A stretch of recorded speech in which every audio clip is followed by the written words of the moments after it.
This one's kind of interesting because I feel like in all the books I read in college, people were like, what you want to do is you want to build this beautiful slide deck with graphs going up and to the right. And you want to go up and down Sandoval Road and tell everyone that, yeah, Kleiner's in on the deal. Are you in on the deal? And you play everyone off each other.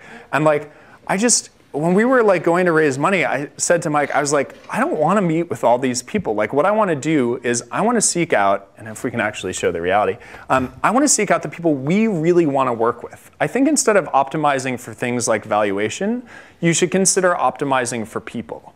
There are a lot of venture capitalists out there with a lot of knowledge. And I guarantee you, your idea matches really well with a select group of those folks.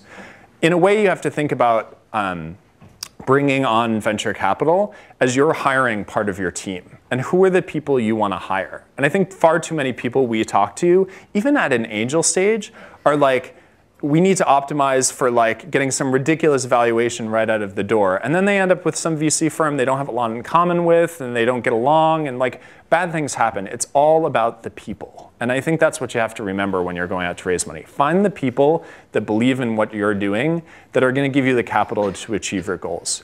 The other point here is you can go off and raise, $40 million in a Series A. But it turns out you don't need a lot of money to get off the ground these days. We spent like $60K to launch our first version of Instagram. $60K. We had raised 500, and we were like kicking ourselves the second day after. Not after we raised, but after things started taking off. We were like, we have all this money left over, and we got this far.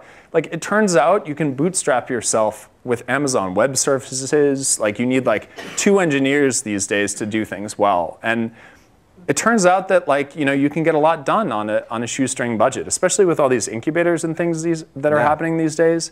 It's something to remember. So the main takeaway here is optimize for people.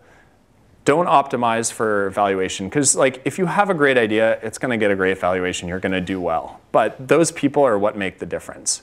The second point on this slide I just want to make very quickly is that bringing a prototype into a pitch meeting is so much more powerful than a bunch of graphs that say you're going to make lots of money in the future.